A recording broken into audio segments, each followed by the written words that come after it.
Welcome back, all you Fabricans and Fleshbags, to the super, not funny show reviews. And today we're going to be reviewing episode 6, the season finale of Miss Marvel, coming to you from Marvel Studios and Disney Plus. So, was it good? Was it bad? And should you be watching?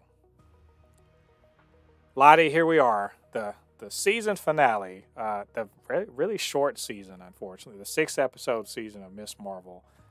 Which up to this point, I have basically stand for. You know what's up. I really love this show, and I was like, man, I just wanted to stick the landing. And so, in this episode, Kamala and Muniba return from Pakistan just in time to find out that, Kamran and Bruno are sort of on the run from damage control. The Kamran's got some powers, and we got to save him. But also for the Khan family to come to know that she is in fact Nightlight, or the Light Girl, or whatever they want to call her, and that she's going to use her power for good.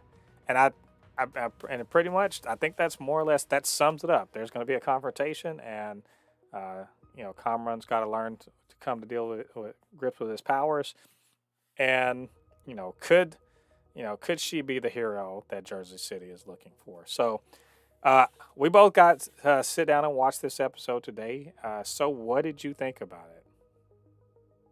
Honestly, this was the best episode of this was the best episode of this show.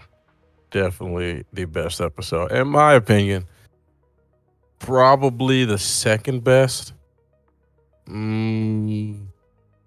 Now I'm thinking of another show. Third best ending to a Marvel TV show. Because I feel like a lot of the Marvel TV shows, they were good, but the ending was lackluster in my opinion. I feel like the only other shows that I think that had a better ending than this was Loki, of course. Loki. Come on now. That's one of the greatest final episodes in nerdom. Right. Mm-hmm. And I will say, what if? Just the amount of badassery that happened in that episode. But yeah, I'll say this is the third best. There was not a lot of. My only little complaint of this episode is that there's not a lot of lore. There was a hint dropped at the end, but a lot of these Marvel shows, they usually have a lot of like lore talking points that are like, okay, we can see where this is going. It almost feels like watching, because usually when I watch most of these Marvel shows, there's so many different ways you could connect what's going to happen, how these things could connect. This show, if they didn't drop that little hint at the end, it almost feels like it's in its own universe. Mm-hmm. You know what I mean? Right. And that's my only complaint of the final episode. There was not much connecting the dots. I kind of wish they would have added a subtle hint of a hero, like, Spider-Man or somebody to connect her to the MCU, but they only did it by this little hint, and not to ruin it, but just saying it was just a little part of it. But yeah, I enjoyed this episode. The action was good. The storytelling was good. I mean, kind of saw that a little bit what happened coming, but it was not in a bad way. It was actually pretty good. I like how they just didn't just made it a pew pew final episode. Thank God. Even though there was plenty of pew pew in there, but yeah, it meant something, I think. Yeah. I will say, I absolutely love this final episode. It stuck the landing. Like, this was a 10 out of 10 stick the landing for me, and not just because there's all that all the superhero stuff. It was great, but man, the parts that really hit me were not superhero. There were parts like when she gets her name, her superhero name, right? From Mm-hmm. talking to her dad. or when Muniba gives her that suit that she obviously sewed herself, right? So she gets Hmm. her costume from her mother, and just kind of the way she reveals herself to her family, and just the way it's matter of fact, like they're just all of the characters, all the family characters, all of the Jersey City characters. I just like them all.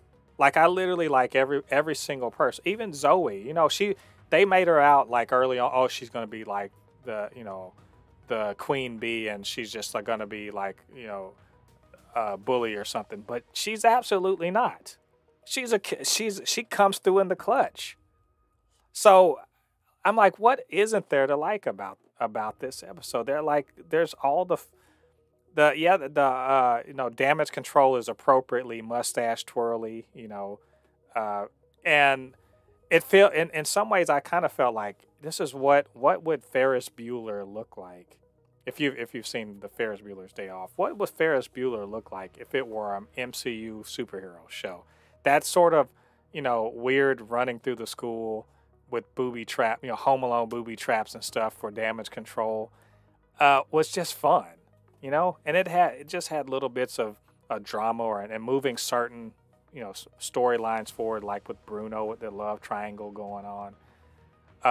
Nakia, she comes up and she's like, no, we're cool now. There's even that bit where Kamala apologizes to Nakia for not telling her straight up at the beginning. Just like stuff like that, where they're all friends and family and they're there for each other. Like, isn't that's what we got from Aunt May and Peter and Spider-Man. It's like a whole family unit. And then so when the fighting happens later and we sort of see the whole of Jersey City sort of coming together, thanks to, Zoe putting out the call to action and everything. And they really embrace her as their hero, as their local hero. I mean, I just loved all of that. And then there's some pop off moments. And so I mean we're more or less in spoilers here, but let's talk about there's that first pop off moment for me. I don't know how you felt about it. But when she got out there and was like embiggen, I was like, oh you don't even know. I jumped up, yo. I jumped up and was just like, yes, and just I was doing that because that's from the comics, man. You remember we were talking about how everyone was complaining about no stretchy powers, right? Yeah.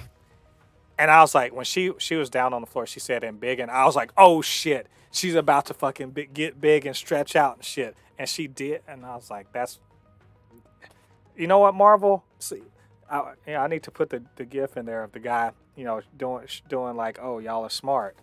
That's y'all are smart. That's just they knew people were saying that shit, and they're like, let's do it anyway. I mean, come on, just Ladi, come on, the action in this episode, man. Just what more do you want? That's all I want to know. Yeah. What more do you want? Yeah, this was a great episode. Like when I saw the embiggen part, see, I enjoyed that. It was cool to see. But see, the thing about it is, you never played the Marvel Avengers game, and you didn't play it when it was like a buggy mess. Like there was a part in the game that was just like this, but every time it happened, the will crash. So I'm just having memories of that moment. You got PTSD. I'm just like, because I guess the game couldn't handle her, like, because she became so big and you like fight the final boss like as like a skyscraper size. So I was like, okay, cool. So I always felt when I saw her that she was going to have some form of stretchy powers. But yeah, I like that. The little part that I was hinting at before was that the what's her friend's name again? Bruno.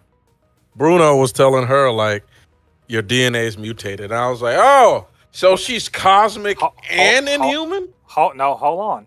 Actually, I didn't think we were going to get to that so fast, but let's get to that. So that part, that's, it wasn't even a post-credit thing. It was dead at the end of the episode. And so what happens is, Bruno's like, oh, your DNA is different. There's a mutation on it. And let me tell you, when he says it, right after he says it, and you rewind it, go back and watch it again and turn the sound up. And you'll hear in the background music. No, it's not Inhumans. They are talking about mutants. Mutants. They're talking about X-Men.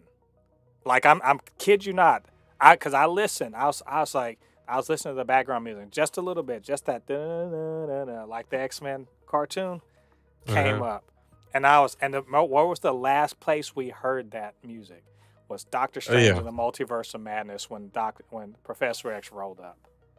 So I'm telling you, why I keep saying the smoothest criminals in the game over at Marvel. They're on their galaxy brain thinking about this stuff. You know what I'm saying?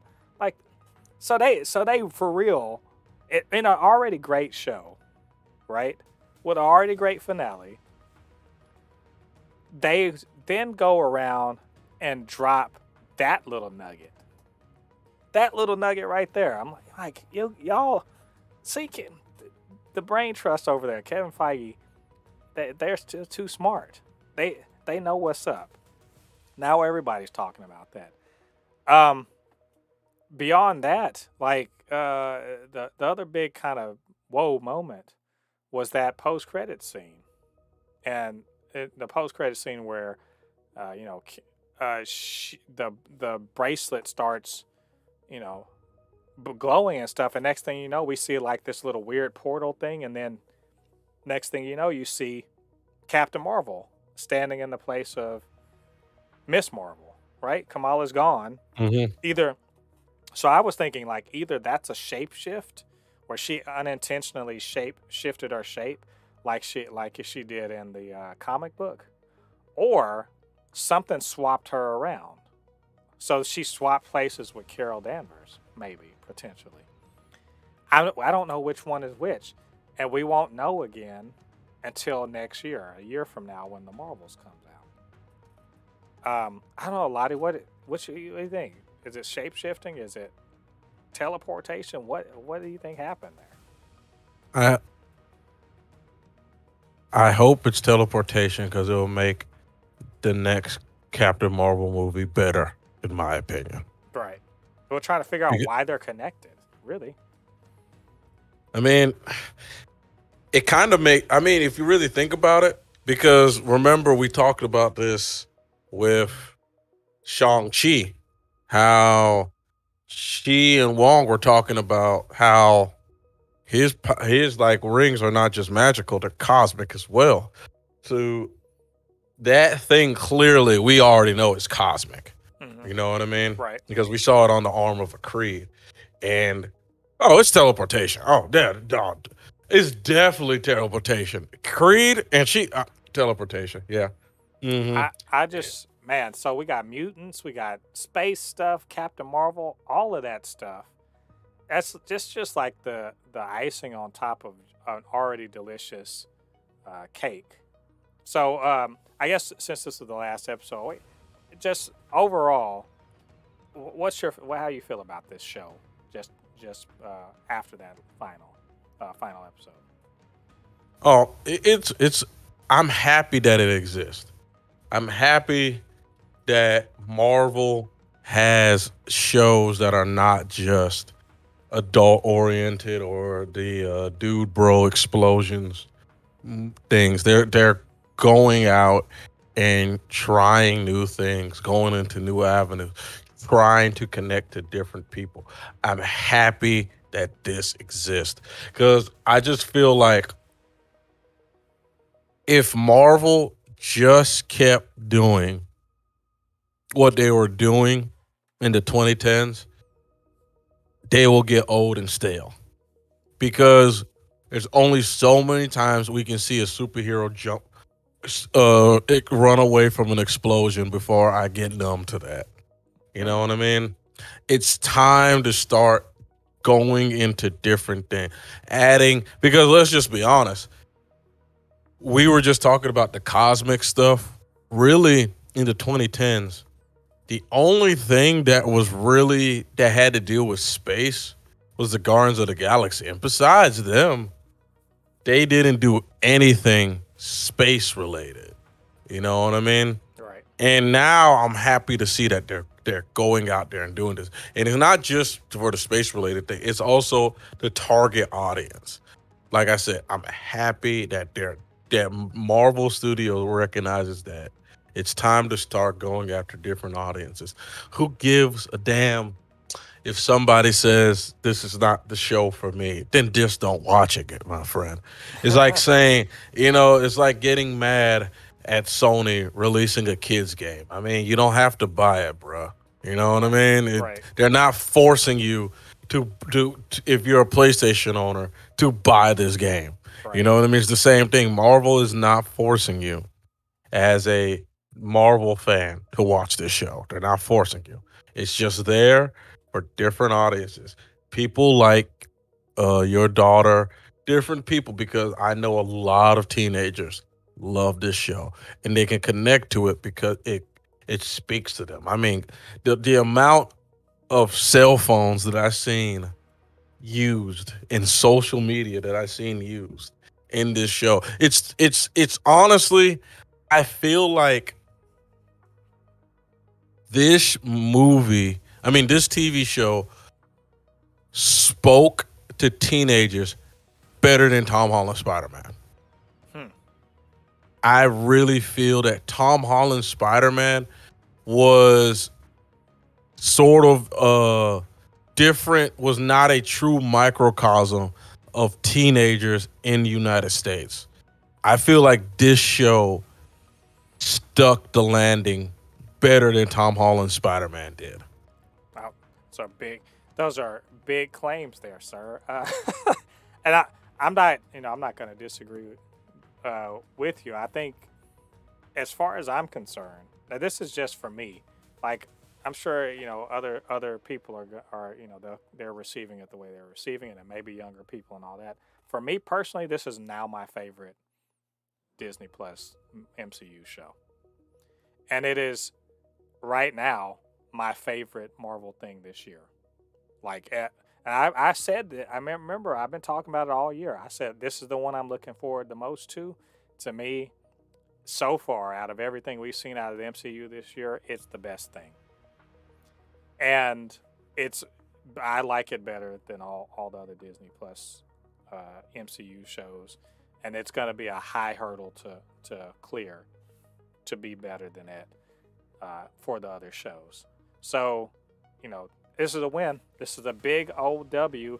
And dang it, if we don't get a season 2 or a movie announced soon, it's on. Kevin Feige, don't play with me. Don't play with us. We need a movie or we need a season 2 greenlit. Make up your mind, but one of them needs to happen. So, y'all, Marvel, y'all all know this. So, anyway, those are our thoughts on this series finale, etc. What do you guys think about this episode? What do you guys think about what we had to say? Get down to the comment section. Let us know what you're thinking. Of course, you can always hit us up, supernotfunnyshow@gmail.com or at supernotfunnys1 on Twitter. And we'll talk about what I consider to be the best MCU show. All right, all you Fabricants and Fleshbags, thanks for joining us. Come back again. We got She-Hulk coming up in about a month, and we got plenty of other things to talk about and to review. Till then, I've been Mo Poupe, your resident fabricant and comic extraordinaire on all things pop culture, joined by the anime expert, video game designer, and lover of all things superhero, my good friend Ladi. We'll see you guys on the other side of the thread. Peace. Peace.